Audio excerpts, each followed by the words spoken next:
স্বাগতম হরর জোনে। এখানে আমরা শোনাই এমন সব গল্প যেগুলো শুধু গল্প নয়, হয়তো বাস্তবের অন্ধকার অংশ। লাইট বন্ধ করুন, হেডফোন লাগান, আর প্রস্তুত হন এমন এক যাত্রার জন্য যেখান থেকে সবাই ফিরে আসে না। আজকের গল্প একটি রহস্য, একটি দরজা, আর তার ওপাশে কি আছে তা জানলে হয়তো আজ রাতে আপনি ঘুমোতে পারবেন না।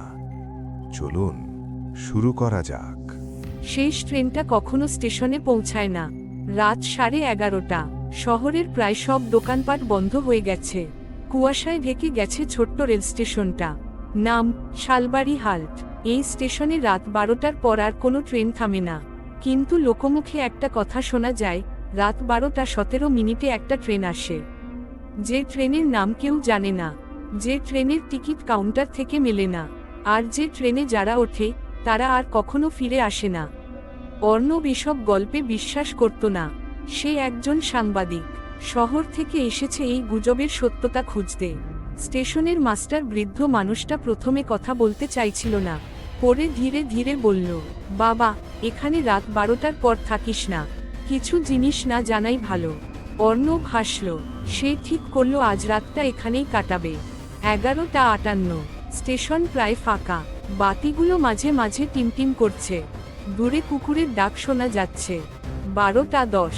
হঠাৎ করে চারপাশের শব্দ থেমে গেল, যেন পুরো পৃথিবী নিঃশ্বাস বন্ধ করে আছে। 12:17। দূর থেকে ট্রেনের হুইসেলের শব্দ ভেসে এল। অর্ণব চমকে উঠল। এই লাইনে তো এই সময় কোনো ট্রেন আসার কথা নয়।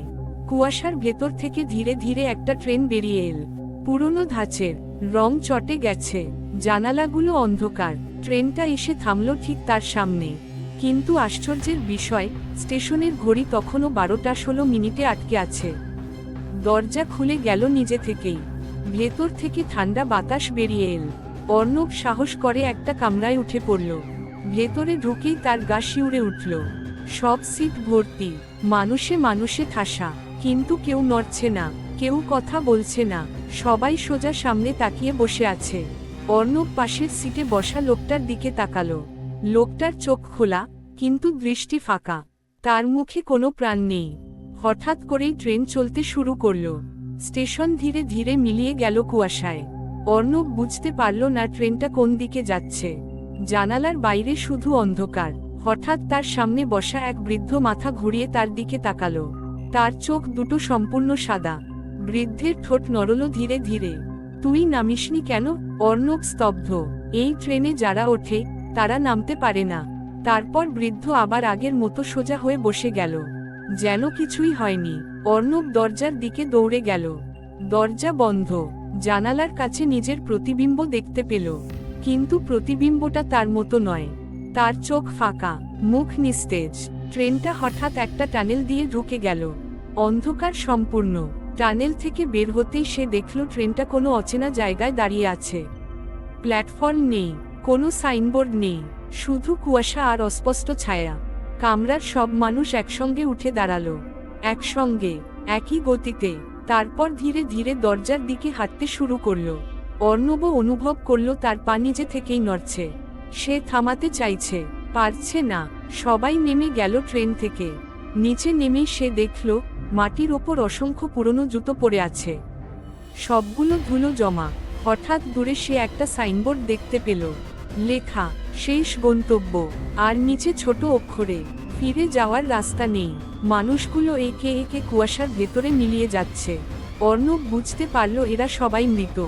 এই ট্রেন জীবিতদের জন্য নয়। সে প্রাণপণে চিৎকার করল। ঠিক তখনই আবার হুইসেলের শব্দ। সবকিছু অন্ধকার। তারপর হঠাৎ সে নিজেকে আবার শালবাড়ি হাল স্টেশনে দাঁড়িয়ে থাকতে দেখল। সকাল হয়ে গেছে।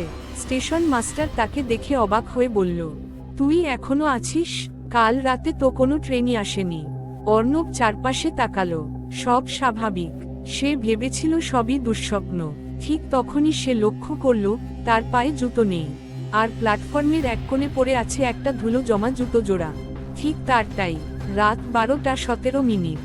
শালবাড়ি হাল স্টেশন এখনো আছে। ট্রেনটা এখনো আসে, আর মাঝে মাঝে কোনো কৌতূহলী মানুষ সেই ট্রেনে উঠে পড়ে। স্টেশন মাস্টার শুধু চুপচাপ ঘড়ির দিকে তাকিয়ে থাকে, কারণ সে জানে শেষ ট্রেনটা কখনো স্টেশনে পৌঁছায় না। এটা শুধু আত্মাদের নিয়ে যায় তাদের শেষ গন্তব্যে।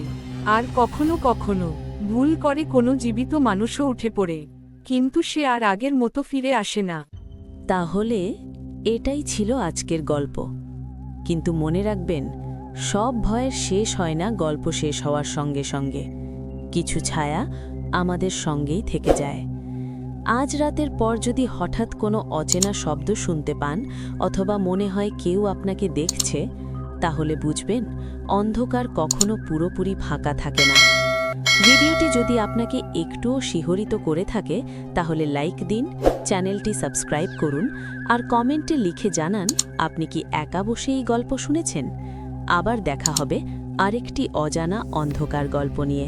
ততক্ষণ পর্যন্ত আলো নিভিয়ে রাখুন।